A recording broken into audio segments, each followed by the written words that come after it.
Hello viewer, आज हम जो है कि मुख्य परीक्षा जो यूपी पीसीएस का होने वाला है उसका हम जो है कि सिलेबस लेकर उपस्थित हुए हैं। दे के वेबसाइट से हमने डाउनलोड किया था। तो हम यह वीडियो इसलिए बना रहे हैं ताकि जो नए लोग पहली बार जो मेंस दे रहे हैं वो सिलेबस बारे में ठीक से नहीं जानकारी रखते हैं। इसलिए जो है कि ये वीडियो जो है कि उनके लिए हेल्पफुल साबित होगा और अच्छे से ये वीडियो देखें और ज़्यादा से ज़्यादा अपने दोस्तों मित्रों को जो है शेयर करें ताकि वो सिलेबस जो जीएस फर्स्ट का जो सिलेबस मेंस का है उसके बारे में उन्हें पता हो कि हमें पढ़ना क्या है। जैसे कि भारतीय इतिहास में पूरा भारतीय इतिहास नहीं पढ़ना है, प्राचीन इतिहास नहीं पढ़ना है, उसमें केवल देखिए दिया है भारतीय संस्कृति। ध्यान से देखिएगा, भारतीय संस्कृति के इतिहास में प्राचीन काल से लेकर आधुनिक काल तक के कला, रूप, साहित्य, वास्तुकला के महत्वपूर्ण पहलू शामिल होंगे। ठीक, फिर देखिए क्या है, फिर आधुनिक भारतीय इतिहास 1957 से लेकर 1947 तक के महत्वपूर्ण घटनाक्रम आपको पता होना चाहिए। और व्यक्तित्व देखिए, पिछली बार आप जो है कि प्रीवियस ईयर का क्वेश्चन पेपर देखेंगे 2022 का, तो उसमें जो है कि व्यक्तित्व से क्वेश्चन पूछा था। किसका पूछा था?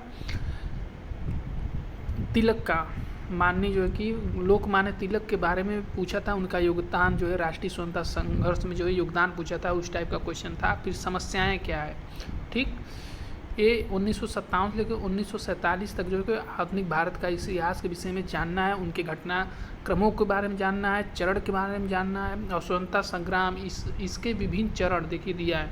और देश के विभिन्न भागों, ध्यान से देखिए, भागों से इसमें अपना योगदान देने वाले महत्वपूर्ण व्यक्ति और उनका योगदान, ठीक, ये सब आपको मिल जाएगा। फिर देखिए, स्वतंत्रता के पश्चात देश के अंदर एकीकरण और पुनर्गठन, ये देखिए 1965 तक है।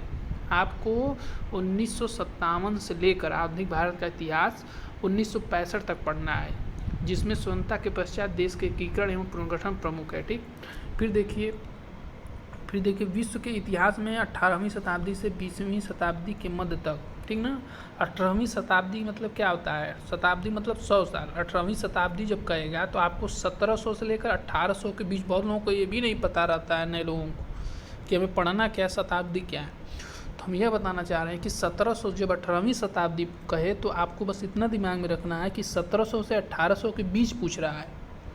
और जब यहाँ देखिए, और 20वीं शताब्दी कहे तो आप जानिए 1900 से 2000, अर्थात मतलब 18वीं शताब्दी से लेकर 20वीं शताब्दी के मध्य तक की जितनी घटनाएं हैं विश्व इतिहास से संबंधित, वो सब आपको जो है कि पढ़ना है।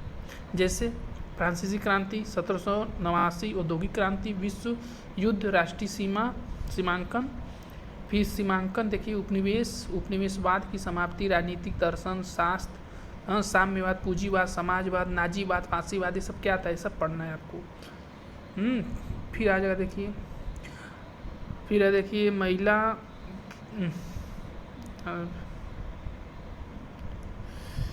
फिर देखिए भारतीय समाज और संस्कृति की मुख्य विशेषता पूछ रहा है महिलाओं के विषय में। महिला समाज और महिला संगठन की भूमिका, जनसंख्या तथा संबद्ध समस्याएं, गरीबी, विकासात्मक पहल, शहरीकरण, ये पूछ रहा है। उनका समाधान क्या? उदारीकरण, निजीकरण, वैश्वीकरण का अभिप्राय, उनका भारतीय समाज के अर्थव्यवस्था, राज व्यवस्था और समाज संरचना पर प्रभाव, सामाजिक सशक्तिकरण, इसके विषय में जानिए। फिर जो सांप्रदायिकता, क्षेत्रवाद, धर्मनिरपेक्षता, ठीक नहीं, ये देखिए जी सामान्य एकदम फर्स्ट पेपर में सांप्रदायिकता, क्षेत्रवाद, धर्मनिरपेक्षता, इसको आप संविधान में कहिए या जिसमें से कहिए, इसमें जो ठीक ना संविधान का पार्ट है, हालांकि ये सोसाइटी में भी है होगा। विश्व के प्रमुख प्राकृतिक संसाधन का वितरण, यहाँ से देखिए भूगोल का शुरू हो जाता है, विश्व भूगोल का शुरू हो जाता है। विश्व के प्रमुख प्राकृतिक संसाधनों का वितरण है, जल, मिट्टी, वन, दक्षिण पूर्व एशिया में भारत के विशेष संदर्भ में। जैसे कि विशेष संदर्भ में क्या है, आप ये भी जानिए कि लुक ईस्ट एवं एक्ट ईस्ट नीति जो भारत की, उस संदर्भ में दक्षिण पूर्व एशिया के साथ भारत ने जो, जिससे कि एक संगठन है आसियान, उससे क्या रिलेशन भारत है, IR से टच करिए। ठीक, फिर भौतिक भूगोल की प्रमुख विशेषताएं, जैसे भूकंप, सुनामी, ज्वालामुखी क्रिया, चक्रवात, समुद्र, जलधाराएं, पवन, हिमसरिता। हर एक टॉपिक से आपको क्वेश्चन बनाना है, क्वेश्चन फॉर्मुलेट करना है, क्योंकि हर एक टॉपिक से क्वेश्चन पूछा गया है। आप 2022 का प्रीवियस ईयर का क्वेश्चन देख लीजिएगा, हमेशा पूछा है। भारत के सामुद्रिक संसाधन एवं उनकी संभावना क्या है, मानव प्रवास, विश्व की शरणार्थी समस्या, इसमें देखिए जो क्या नाम है, जो म्यांमार से जो है कि आए थे, जो मुस्लिम जो थे आए थे, वो सब समस्याएं जो हैं विश्व की शरणार्थी समस्याएं भारत उपमहाद्वीप के संदर्भ में। अब इस विश्व की शरणार्थी समस्याओं में आप लोग जो अभी भारत सरकार ने जो नागरिकता संशोधन अधिनियम पारित किया है उसके देखिए, सीमांत एवं सीमाएं भारत उपमहाद्वीप के संदर्भ में, ठीक, जनसंख्या एवं अधिवास, जैसे सीमांत एवं सीमाएं कहाँ है, चाइना और भारत के साथ जो है कि सीमा को लेकर एक जान ही रहे हैं आप लोग की जो है कि महत्वपूर्ण संघर्ष चल रहा है, या कई बैठकें हो चुकी है लेकिन समाधान नहीं निकल रहा है। आप लोग उसे IR में यहाँ से ले लीजिएगा। जनसंख्या एवं अधिवास, प्रकार, प्रतिरूप, नागरिक स्मार्ट चार्ट, नागरिक नगर स्मार्ट ग्राम, ये सब देख लीजिएगा।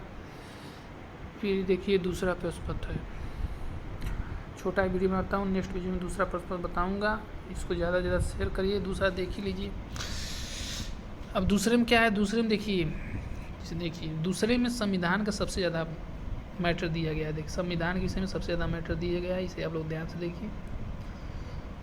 उसके बाद जो है कि दूसरा पॉइंट जो है कि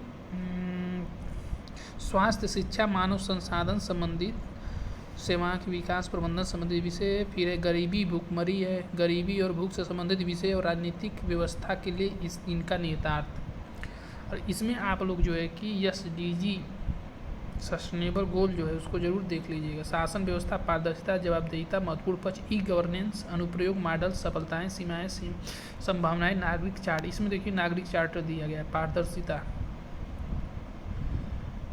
लोकतंत्र में उभरती हुई प्रवृत्तियों के सदन में सिविल सेवा भूमिका। भारत में देखिए IR भी इसमें है, इसी में IR भी है। सिलेबस एकदम पता होना चाहिए, एक शब्द पता होना चाहिए। भारत एवं उसके पड़ोसी देशों से उसके संबंध, जैसे कि इसमें आप देख सकते हैं वर्तमान में श्रीलंका के साथ भारत यदि साथ नहीं देता तो शायद श्रीलंका डिफ़ाल्टर घोषित हो जाता।